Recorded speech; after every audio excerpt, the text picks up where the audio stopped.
नमस्कार, सी न्यूज भारत में आप सभी का स्वागत है। यूपी बुलेटिन में इस यूपी बुलेटिन में सबसे पहले बात करेंगे बदायूं की, जहां पति पत्नी के बीच मारपीट हो रही थी। इस दौरान बचाव के लिए पहुंचे ससुर के साथ भी हाथापाई की गई है। आप भी देखिए क्या है आखिर पूरा मामला।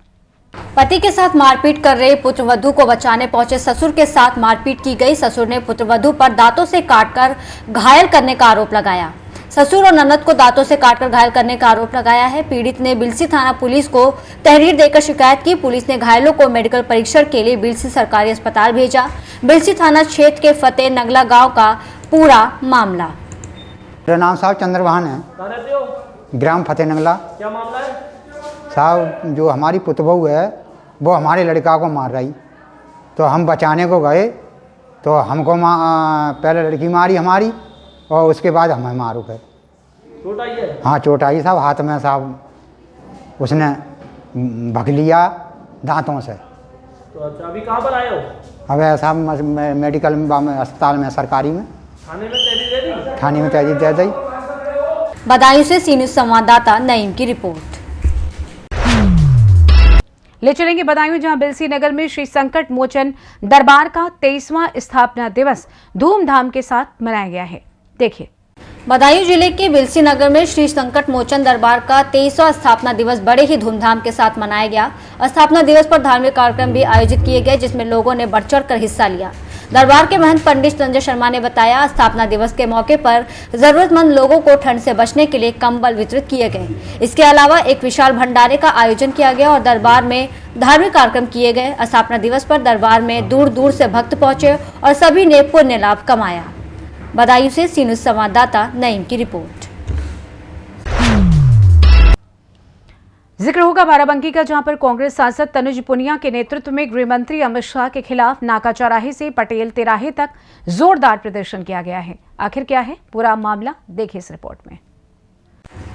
बाराबंकी जिले में कांग्रेस सांसद तनुज पुनिया के नेतृत्व में देश के गृह मंत्री अमित शाह के खिलाफ नाका चौराहे से पटेल तिराहे तक जोरदार प्रदर्शन किया और ज्ञापन सौंपा गया। कांग्रेस सांसद तनुज पुनिया ने कहा, देश के गृह मंत्री अमित शाह ने संसद में बाबा साहेब भीमराव अंबेडकर पर दिए गए बयानों पर माफी मांगे या इस्तीफा दें। उन्होंने कहा, जब तक अमित शाह माफी नहीं मांगेंगे तब तक कांग्रेस पार्टी का प्रदर्शन निरंतर जारी रहेगा। सांसद तनुज पुनिया ने कहा कि जब से भारतीय जनता पार्टी बनी है, ना तो संविधान को मानती है और ना ही बाबा साहेब को। माननीय गृह मंत्री जी ने राज्यसभा में बाबा साहब के लिए जिस तरह के शब्द का प्रयोग किया है, तो उससे पूरे समाज को ठेस पहुंची है और हम लोग सब गृह मंत्री जी से उनके माफ़ी मांग रहे हैं, उनसे उनका इस्तीफा मांग रहे हैं। जिस तरह का शब्द का प्रयोग उन्होंने किया और उसके बाद उसको दबाने के लिए, इस मुद्दे को दबाने के लिए जिस तरह से पार्लियामेंट में मकर द्वार के सामने जो हंगामा किया गया भारतीय जनता पार्टी के द्वारा, तो ये बहुत ही निंदनीय पूरा प्रकरण रहा और एक तरह से ये हमारे संविधान पे, हमारे प्रजातंत्र पे एक वार है भारतीय जनता पार्टी के द्वारा। और जो ये कहते आ रहे हैं शुरुआत से, सन 47 से जो कहते आ रहे हैं आरएसएस, वीएचपी और इनके भारतीय जनता पार्टी बाद में, तो वो स्पष्ट है कि ये ना बाबा साहब को मानने वाले लोग हैं और ना ही संविधान को मानने वाले लोग हैं। इसी के विरोध में हम आज यहाँ बाबा साहब की मूर्ति में माल्यार्पण करके पैदल मार्च निकाल रहे हैं। और क्या आगे संदेश देना चाहते हैं? संदेश ये देना चाहते हैं कि जब तक गृह मंत्री जी इस्तीफा नहीं देते हैं, माफ़ी नहीं मांगते हैं, तब तक ये विरोध प्रदर्शन आंदोलन जारी रहेगा। बाराबंकी से सी न्यूज संवाददाता अरशद की रिपोर्ट। रुक करेंगे हरदोई की ओर, जहां पटरी दुकानदार के दबंग दुकानदार ने पिटाई की है, जिसका वीडियो सोशल मीडिया पर जमकर वायरल हो रहा है। आखिर क्या है पूरा मामला, देखिए इस रिपोर्ट में। हरदोई में पटरी दुकानदार की दबंग दुकान ने की पिटाई। मारपीट का वीडियो सोशल मीडिया पर वायरल हो रहा है। वायरल वीडियो नगर के सिनेमा चौराहे से बड़े चौराहे के बीच डॉक्टर जे.के. वर्मा की गली के पास का बताया जा रहा है। एक पक्की दुकान में रेडीमेड कपड़े का कारोबार करने वाला दबंग दुकानदार मोइन फुटपाथ पर कपड़े बेचने वाले पटरी दुकानदार से अचानक भिड़ गया और मारपीट करने लगा। कहासुनी के बाद मोइन नाम के दबंग दुकानदार ने फोन करके कुछ लड़कों को बुलाया और पटरी दुकानदार को गाली गलौज करके बुरी तरह से पीटते हुए उसकी गुमटी में रखा सामान फेंक दिया। मौके पर मौजूद लोगों ने जैसे तैसे पटरी दुकानदार को बचाया, जिसके बाद पुलिस को सूचना दी गई। स्थानीय पुलिस मौके पर पहुंच गई और घटना की जांच कर रही है। आइए देखते हैं इस मामले में सीओ सिटी अंकित मिश्रा ने क्या कुछ कहा है।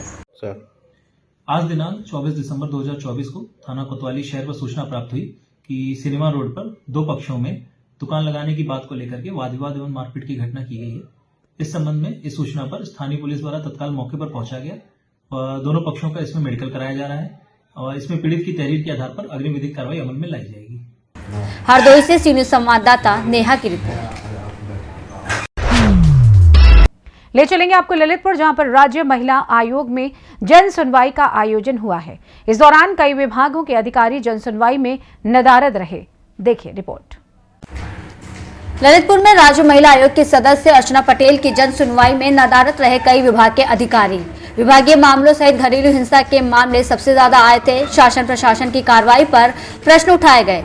सामुदायिक स्वास्थ्य केंद्र महरवानी के पूर्व प्रभारी पर आरोप पर प्रभारी को दी clean chit. Boutique parlour gym पर सिर्फ महिला ट्रेनर की बात कही। ललितपुर में गिरेगी गाज उन पार्लर और बुटीक और जिम पर जिन पर महिलाओं को सिखाने के लिए पुरुष कर रहे हैं कार्य। किस तरह के मामले आपकी जन सुनवाई में आए हैं, क्या क्या?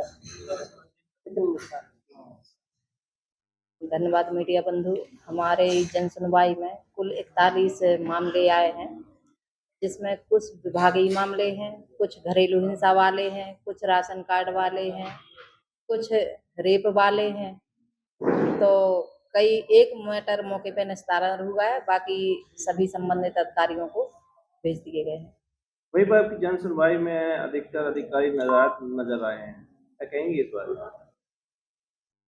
अधिकारी आज बता रहे हैं हमारे डीपीओ साहब के मीटिंग थी डीएम साहब के पास, इसलिए सारे अधिकारी वहां पर मौजूद थे। तो क्या कहना चाहेंगे हमारी महिला जनता से और महिलाओं से, आपका क्या संदेश है? क्या हमारा यही संदेश है, जो माननीय मुख्यमंत्री जी ने जो सपना देखा है कि हमारी प्रदेश की आधी आबादी को उनका हक और अधिकार उन्हें मिले, इसलिए जो हमारा भी कर्तव्य ही है, हमारी अध्यक्ष जी का, बबीता चौहान जी का, कि हर पूरे 75 प्रदेशों में आयोग की जन सुनवाई लगाई जा रही है और सभी जिलों में यही हम लोग एक मैसेज देना चाहते हैं, आयोग के माध्यम से अपने मुख्यमंत्री जी को आश्वस्त करना चाहते हैं कि जो आपने जिस उद्देश्य से हम लोगों को गठन करके भेजा है, उस उद्देश्य में हम लोग 100% खरा उतरेंगे और सभी जो 3 जिलों का जो प्रभार दिया है, उस तब सभी प्रभार वाले जिलों में भय मुक्त और महिलाओं को भी हम भरोसा दिलाएंगे कि हमारी महिलाओं के साथ उत्पीड़न नहीं होगा। ललितपुर से सी न्यूज संवाददाता विकास सोनी की रिपोर्ट। बात होगी महाराजगंज की, जहां मदर मरियम ग्लोबल स्कूल में क्रिसमस समारोह का आयोजन किया गया है। आप भी देखिए। महाराजगंज जनपद के कोल्हुई क्षेत्र में स्थित मदर मरियम ग्लोबल स्कूल में क्रिसमस समारोह का आयोजन किया गया। कार्यक्रम की शुरुआत विद्यालय की निदेशिका डॉक्टर मीना अदमी की विशेष प्रार्थना से हुई। उन्होंने सभी को क्रिसमस की शुभकामनाएं देते हुए कहा कि ये पर्व न केवल अपने परिवार के बीच खुशियां बांटने का है, बल्कि गरीब और असहाय लोगों के बीच खुशियां बांटने का भी संदेश देता है। इस पावन पर्व पर बच्चों द्वारा विभिन्न कार्यक्रम प्रस्तुत किए गए, जिनमें we wish you a merry Christmas, joy to the world, merry merry Christmas और आज पैदा मसीहा हो गया जैसे नाट्य कला के माध्यम से यीशु के जन्म और उनके संदेश को लोगों तक पहुंचाने का प्रयास किया गया। सेंटा क्लॉज को देखकर बच्चे अत्यंत उत्साहित हुए। सेंटा ने सभी बच्चों को टॉफी और चॉकलेट बांटी। इस अवसर पर विद्यालय के प्रबंधक इंजीनियर समीर अदमी ने कहा कि क्रिसमस प्रेम, शांति, एकता और खुशियां बांटने का पर्व है। उन्होंने बच्चों को सत्य के मार्ग पर चलने और सभी के साथ अच्छा व्यवहार करने के लिए प्रेरित किया।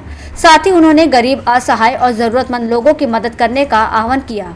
उन्होंने कहा कि चाहे परिस्थितियां कितनी भी विपरीत क्यों ना हो, हमें सच्चाई का मार्ग नहीं छोड़ना चाहिए, क्योंकि ईश्वर हमेशा सच्चे और अच्छे लोगों की मदद करते हैं।